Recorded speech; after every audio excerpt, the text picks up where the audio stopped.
అక్కడ ఏంటి అలా చూస్తున్నాను తొంగి తొంగి అని అనుకుంటున్నారు కదూ. ఏం లేదండి, అక్కడ దారిలో ఎవరో మాట్లాడుకుంటే అంటే తెలిసినక్క వేరే వాళ్ళతో మాట్లాడుతూ ఉంది. అంటే పాప బాగుందా అవన్నీ మాట్లాడుతుంది. ఎవరబ్బా అని చెప్పి చూస్తున్నాను. అంటే వేరే అక్కతో, నాకు తెలిసిన అక్కతో వేరే ఆమె మాట్లాడుతుంటే ఎవరు అని చెప్పి చూస్తున్నాను అంతేను.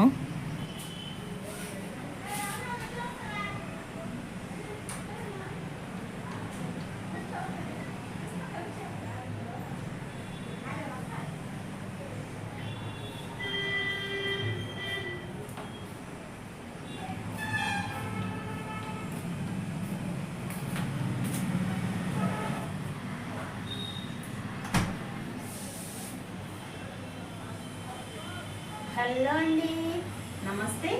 నేను సుమతి. Welcome to సమలెక్స్. ఇప్పుడు రెడీ అయి ఉన్నానండి, బ్యాంకు దగ్గరికి వెళ్దామని రెడీ అయి ఉన్నాను. బ్యాంకు దగ్గరికి వెళ్ళి వచ్చి మళ్ళీ నెల్లూరు వెళ్ళాలండి. అక్క వస్తుంది, మా అక్క వస్తుంది అనమాట. సాయంకాలం అక్క నేను కలిసి నెల్లూరు వెళ్తాం. నెల్లూరు ఎందుకంటే మా నాన్నకి హెల్త్ బాగోలేకపోతే హాస్పిటల్లో అడ్మిట్ అయ్యి ఉన్నాడు మొన్న అన్నమాట. వదిన తీసుకెళ్ళి అడ్మిట్ చేసి వదిన 2 days వచ్చింది. ఈరోజు నేను అక్క వెళ్తామన్నమాట. ఇప్పుడు మాత్రం మా అన్నయ్య మా అమ్మ ఉన్నారు అక్కడ నాన్న దగ్గర.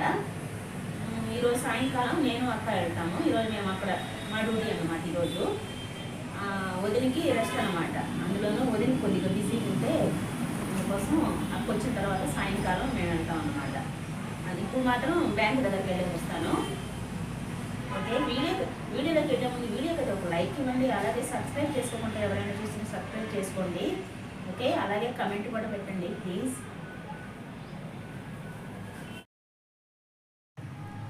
ఇదిగోండి, ఇప్పుడైతే ఇక బ్యాంక్ దగ్గరికి వెళ్తూ ఉన్నానండి. హెచ్డిఎఫ్సి బ్యాంక్ దగ్గరికి అన్నమాట.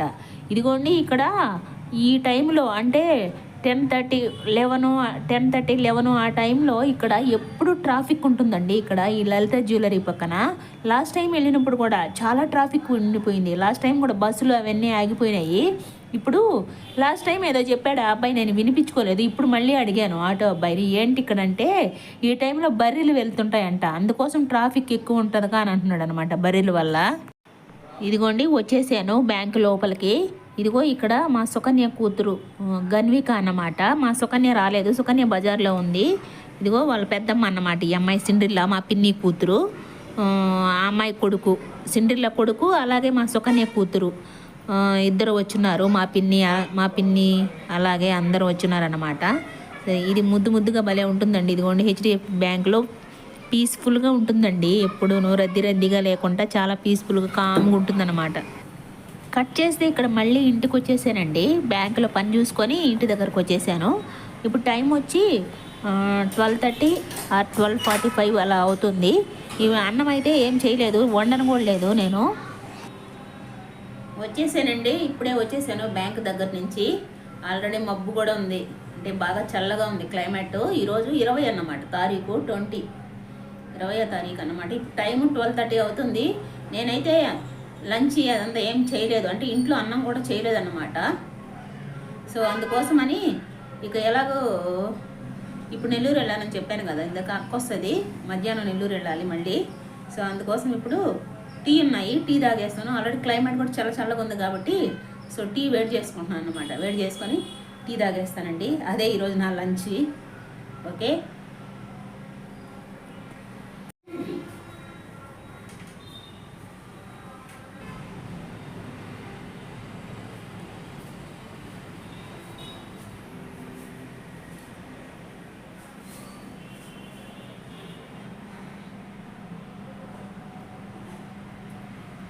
అది పనిగా ఇప్పుడేం నేను టీ పెట్టుకోలేదండి, అంటే కాచుకోలేదు ఇప్పుడు సపరేట్గా. పొద్దున టీ పెట్టుకున్నట్టుగా ఉన్నాయి కొన్ని, అందుకోసం ఇప్పుడు తాగేస్తున్నాను. ఎందుకంటే మళ్ళీ అక్కే టైంలో వస్తుంది, నేను సాయంకాలం వరకు కూడా ఉండవు, అంటే నెల్లూరు వెళ్ళాలి కదా, అందుకోసమని ఇప్పుడు తాగేసి టీ పెట్టుకున్న గిన్నె కడిగేద్దామని అందుకోసం తాగేస్తున్నాను అనమాట.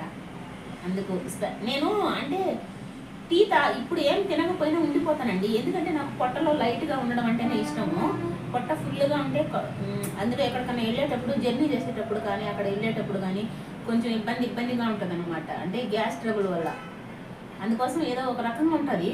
అందుకోసం మ్యాక్సిమం నైట్లో ఎక్కువ తినేస్తానండి నేను, అంటే డే టైంలో అంతా అలాగే ఉంటాను కానీ ఉంటానంటే ఎక్కడికన్నా వెళ్తున్నాను అనుకుంటే పొట్ట ఖాళీగానే పెట్టుకుంటానండి. నైట్ టైంలో తింటాను. నైట్ ఇంట్లోనే అంటే ఎవరు కూడా నైట్లో ఎక్కువ తినద్దు, పొట్ట ఫిల్లింగ్గా ఉండాలి, పొట్ట లైట్గా ఉండాలి అంటారు కదా. సో నేను పగలంతా కొంచెం ఖాళీగానే ఉంచుకుంటాను మ్యాక్సిమం. ఎక్కడికన్నా వెళ్ళేటప్పుడు ఇంట్లో ఉన్నప్పుడేమో కొంచెం తింటానులేండి. ఇంట్లో లేకుండా ఎక్కడికన్నా వెళ్తున్నాను అనుకోండి, పొట్ట మాత్రం ఖాళీగా పెట్టుకుంటాను, నైట్ తింటాను అన్నమాట. అందుకోసం ఇప్పుడు టీ తాగేస్తున్నాను. ఈ టీ కూడా ఉన్నాయి కాబట్టి, అంటే పొద్దున పెట్టినట్టువే ఉన్నాయి, అందుకోసం తాగేసి టీ గిన్నె కూడా కడిగేసామనుకోండి, ఇంకా నెల్లూరుకి వెళ్ళేదానికి రెడీగా ఉండొచ్చు అనమాట. ఆ టీ కూడా ఎసిడిటీ ప్రాబ్లమే. టీలో అల్లం పడితే నాకు కొంచెం కడుపులో బాగుంటుంది, లేదంటే గడబిడ అనిపిస్తుందండి.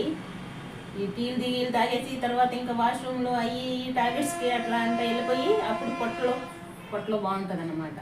అందుకోసం టీ కూడా తాగుతున్నాను.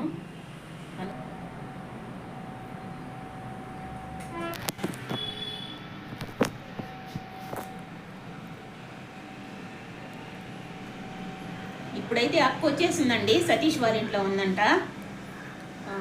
సరే ఇక నేను కూడా సతీష్ వాళ్ళ ఇంటికి వెళ్ళి అక్కడి నుంచి ఇంక బయలుదేరేస్తాం. ఓకే,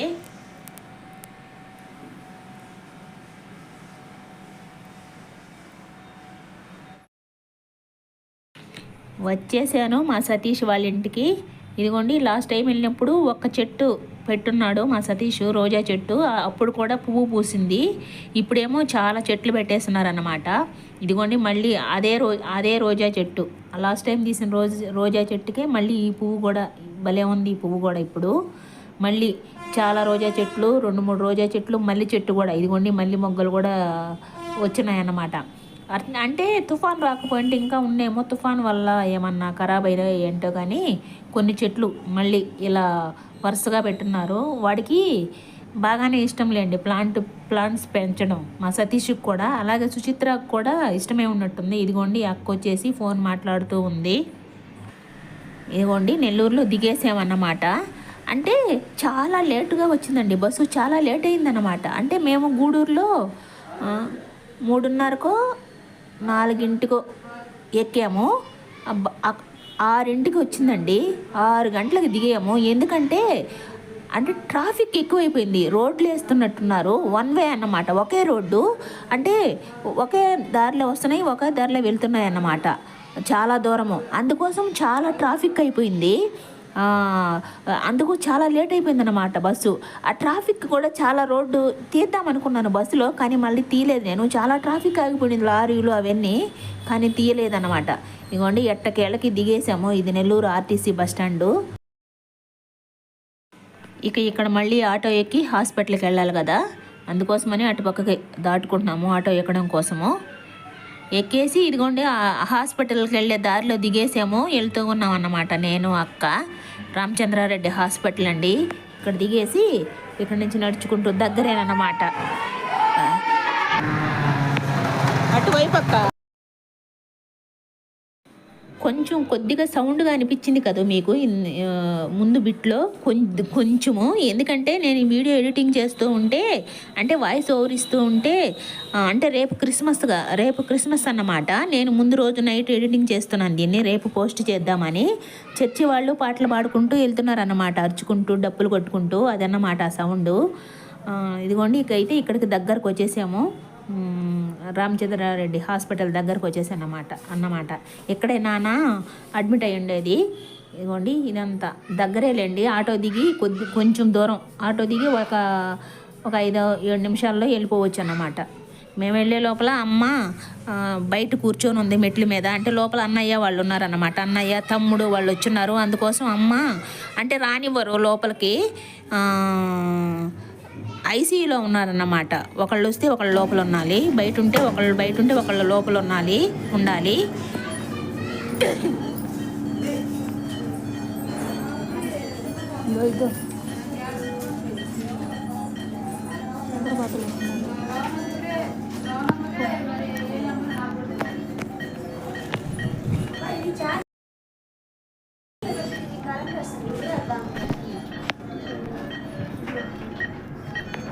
నానా అంటే నా చిన్నప్పటి నుంచి కూడా ఎప్పుడు అంటే నా ఇన్నేళ్ల జీవితంలో ఎప్పుడు ఇలా చూడలేదండి మా నాన్నే మేము. కనీసం మా అక్క కూడా చూడలేదంట ఇలాగ ఇంత క్రిటికల్‌గా ఆయనకి హెల్త్ బాగోలేకుండా వచ్చి ఎప్పుడు చూడలేదు. ఆయన ఎప్పుడు యాక్టివ్‌గా ఉంటాడండి అసలు. చాలా బాగా తిరుగుతూ ఉంటాడు. అంటే కొంచెం ఎవరైనా కొద్దిగా పెద్ద తరహాగా తిరుగుతూ ఉంటాడు ఊళ్ళో. అలా ఇప్పుడు ఇలాంటి పరిస్థితి వచ్చిందండి. ఇలాంటి పరిస్థితిని చూసి కొంచెం కొద్దిగా బాధ అనిపిస్తుంది. అక్క అక్క కూడా కొంచెం బాధపడుతుందన్నమాట. ఏంటి ఇలా అయిపోయాడే, నేను కూడా ఎప్పుడు చూడలేదు. నా చిన్నప్పటి నుంచి అక్కకు కూడా తెలిసి ఇలా రాలేదంట ఇప్పుడు నాన్నకి.